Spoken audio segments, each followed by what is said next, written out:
estudante do terceiro ano do ensino médio. Sou professora Mônica Couto, professora de Geografia. Estamos juntos, nesse tempo de pandemia, estudando os temas da geografia, para que você não perca o pique e tenha a possibilidade de concorrer a uma vaga do Enem, se for o seu desejo. Na última aula, tratamos sobre o processo de globalização. Hoje, vamos continuar aprofundando sobre esse processo. Falaremos de uma das fases da globalização, a fase que a gente chama de capitalismo financeiro. Mas antes de dar início, vamos ver o que aprofundaremos hoje.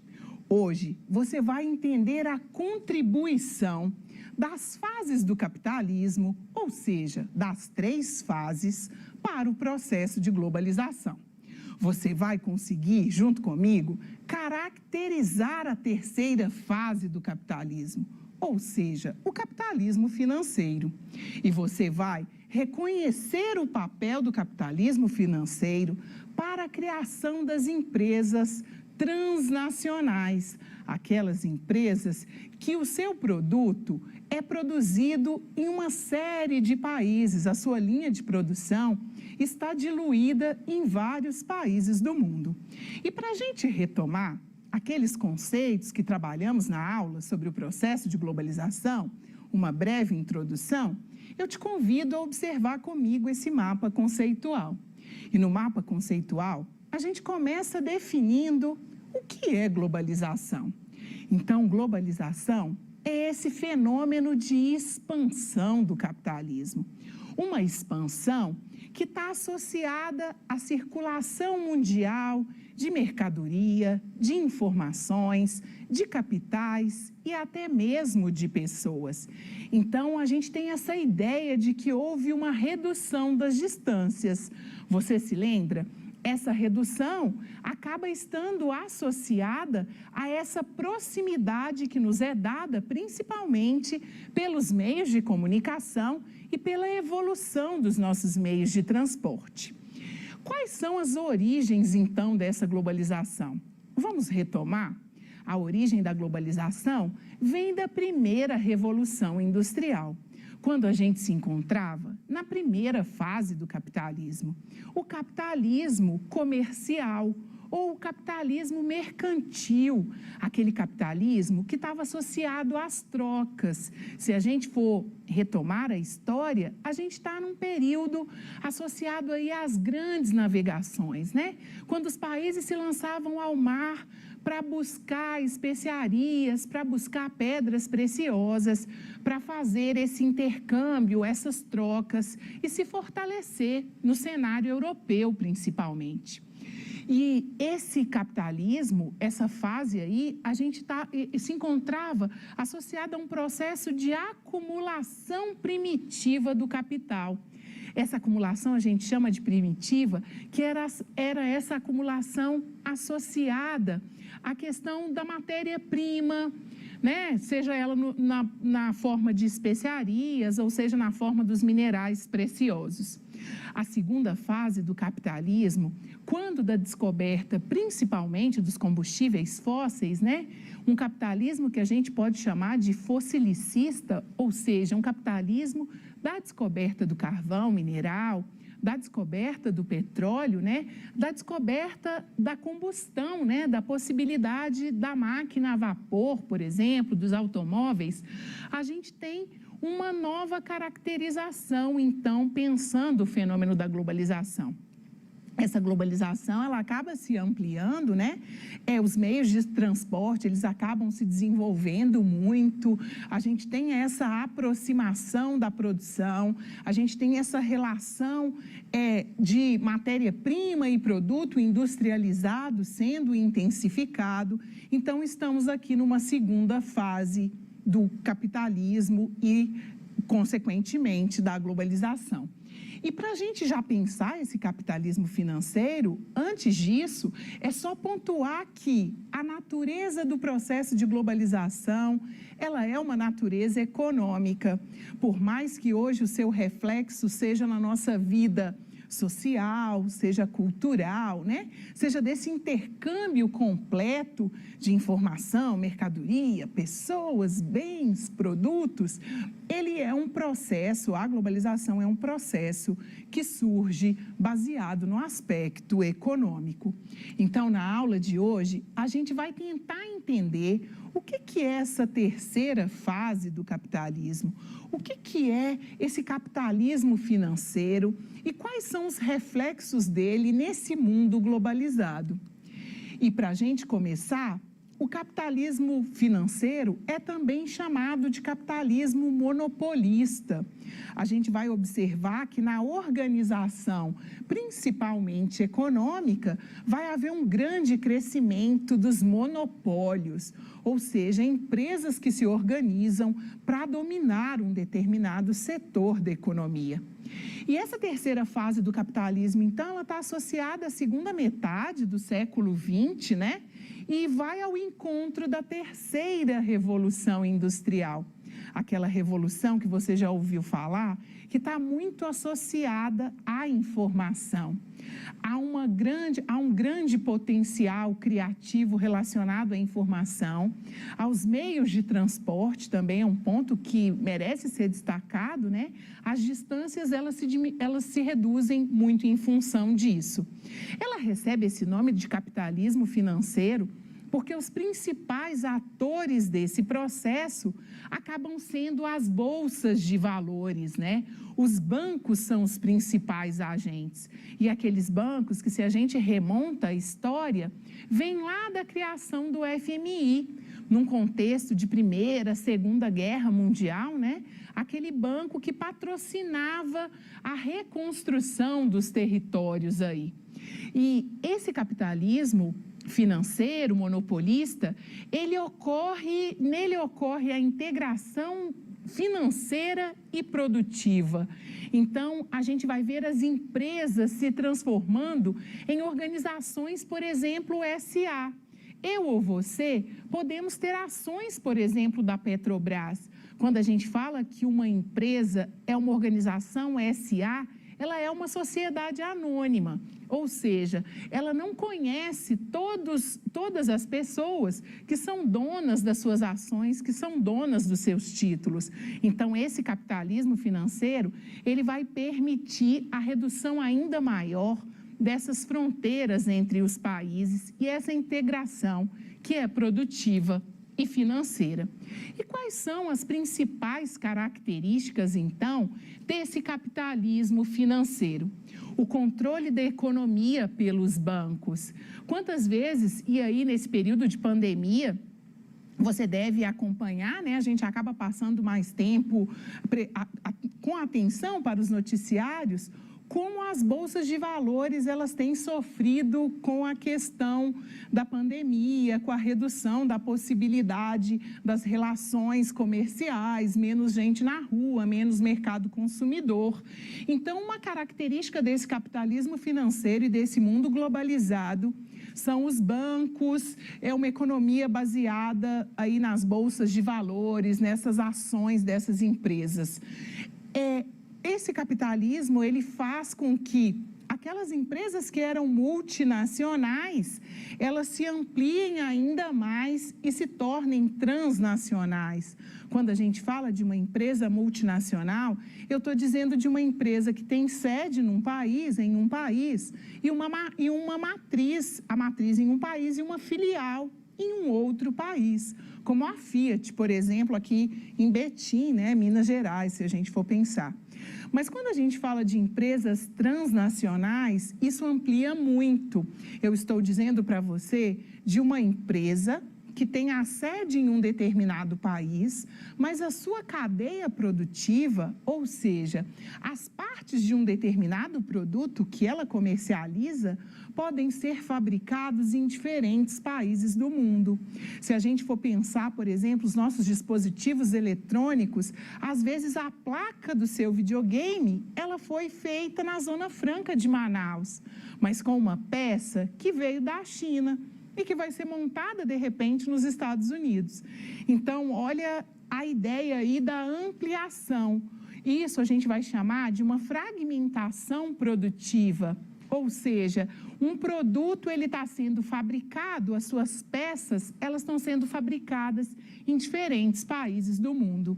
O aumento da concorrência internacional, a gente vai perceber daqui a pouquinho que começam a conseguir sobreviver apenas aquelas empresas que têm um maior capital, uma maior força para concorrer nesse mercado, que acaba sendo um mercado perverso. Se você se lembra, a gente falou na última aula sobre a globalização, que o Milton Santos, um geógrafo, ele fala da necessidade de uma outra globalização. Porque essa globalização que a gente vive, de verdade, ela é uma globalização perversa. E ela é uma globalização que acirra as desigualdades. Então, aquelas pequenas empresas, elas têm dificuldade de se manterem no mercado. A gente vai conversar um pouquinho sobre isso também. As bolsas de valores, né, uma característica, a negociação é feita e aí a moeda, né, a nossa moeda quase que de corte, aí tem uma coisa histórica, o dólar, né? A moeda norte-americana, a gente tem no capitalismo financeiro os Estados Unidos como a principal nação aí e provavelmente vai continuar por vários anos, mesmo a gente pensando na China enquanto um país que vem sobressaindo nessa questão industrial, mas os Estados Unidos ainda concentra essa força, né? Foram os criadores, por exemplo, do Fundo Monetário Internacional, do Banco Mundial, do Banco Interamericano de Desenvolvimento, um que atende os países da América Latina. Então, essas bolsas de valores, esses títulos financeiros, eles acabam tendo muita força e isso um pouco justifica a quebra de pequenas empresas. O que ocorre com as empresas, então, no capitalismo financeiro? No gráfico aí, né, você consegue perceber que tem um sujeito com a maior parte do bolo vibrando aí numa lógica que a gente já pode começar a conceituar monopólio, né? E tem vários outros empresários, a gente pode os classificar assim, com uma pequena fatia. Então, aqui a gente já tem um indicativo do que esse monopólio acaba gerando para esses empresários, para alguns empresários e para alguns donos de empresa. Então, aqui vai um fluxograma, né, um esquema para a gente pensar um pouco isso. Então, eu tenho mais investimentos financeiros vindo desses bancos.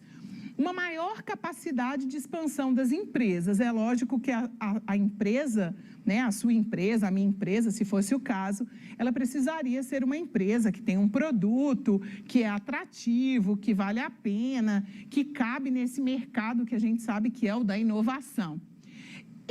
Essa maior expansão das empresas, né, e esse ganho que essas empresas têm de território, a gente pode pensar nessa expansão, dessa fixação dessas empresas multinacionais e transnacionais em outros países, elas acirram a competição dentro dos países.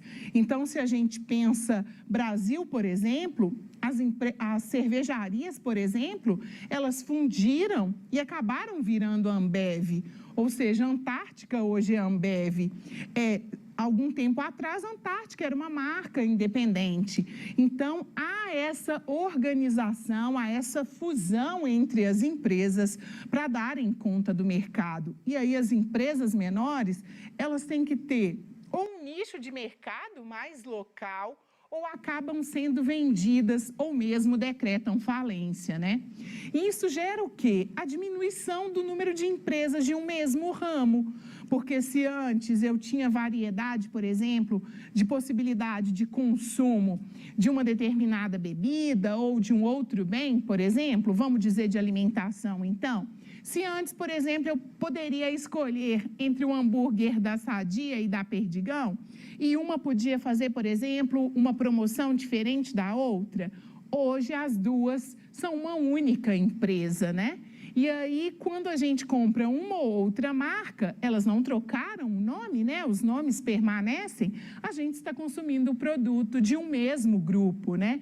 De uma mesma empresa onde essa fusão foi gerada. Então, há uma diminuição do número de empresas no mercado. E aí a gente vai ter um capitalismo que vai estar associado a essa organização em oligopólios e monopólios, que a gente vai falar um pouquinho agora, né? Quando a gente fala de monopólio, eu estou dizendo de uma única empresa que quer controlar o mercado de um determinado produto, né? Isso acontece, né? E foi daí que surgiram todas essas outras denominações, né? Os monopólios aí. Se a gente pensa, petróleo é um exemplo interessante de monopólio, né? A OPEP, os países que produzem petróleo no mundo, eles fazem o valor do barril aí do desejo, né? É um grupo de pessoas, de países que fornece para o mundo inteiro. O oligopólio é a situação na qual um pequeno grupo de empresas, então, ele domina o mercado de um determinado setor. Se a gente pensa o alimentício, por exemplo, dos embutidos, aí pensando Sadia e Perdigão, seria um exemplo.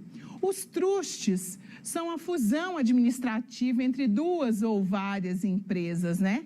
Para promover o controle desse mercado também. E os holdings já são uma empresa que detém um controle maior de empresas de setores diferentes. Quer um exemplo no Brasil? A Unilever. Se você compra creme dental, dependendo da marca, e olha no verso, está lá o usinho da Unilever. Se você compra o sabão em pó, tem também o fio dental, alguns produtos associados à linha alimentícia, de cereais. Então, vocês estão vendo que é uma empresa que domina um mercado de diferentes nichos, né? Não é só o do petróleo, mas sim o de produto de higiene, produto de limpeza, alimentício, né? Então, é um volume maior aí. Para a gente pensar, então, já que você é um estudante que vai participar do Enem, eu trouxe uma questão do Enem que diz um pouco sobre esse mundo na era da globalização e fala, então, da expansão do sistema capitalista, né? Então, ele vai dizer que no texto é feito referência ao momento do capitalismo, que é esse da globalização. E essa globalização, ela foi possível em função do quê? Então, essa globalização, ela foi possível em função da propagação dos meios de comunicação, principalmente. A gente consome todos esses produtos, não necessariamente indo a um supermercado ou indo a uma grande loja ou a um shopping. É possível consumir esses produtos? Também via internet. Então, a propagação dos meios de comunicação fortalece ainda mais essas empresas.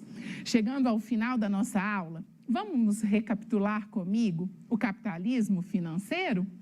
Então, a gente hoje se ateve à terceira fase do capitalismo, o capitalismo financeiro ou monopolista. Esse capitalismo associado à força dos bancos, à força do capital, à força das ações, à força dos investimentos. A concorrência entre as empresas se torna acirrada, o que promove a organização dessas empresas nesses grupos que a gente disse dos monopólios, oligopólios, os trustes, né? O fenômeno da globalização ganha força, né? Porque essa interdependência, ela se intensifica muito, né? E aí, como eu disse para você, é uma interdependência que, na maioria das vezes, não depende da sua presença física para consumir aquele produto, que se você tiver a curiosidade de olhar aí na sua casa, você vai ver que vários dos seus produtos vieram de países do mundo todo aí, ou pelo menos vieram da Finlândia, a sua calça foi feita na Tailândia, o seu tênis é chinês, e aí às vezes alguém que fez uma viagem te presenteou comprando nos Estados Unidos, né? Então vivemos nesse mundo que é mesmo global. Pensando que você é um estudante do terceiro ano, continuo torcendo por você, que você seja aprovado, não só no Enem, no terceiro ano, né? Nesse ano tão conturbado. Continue estudando, não desanime, né? É possível ganhar muito tempo e aprender muito. Então, até a próxima aula. Tchau, tchau.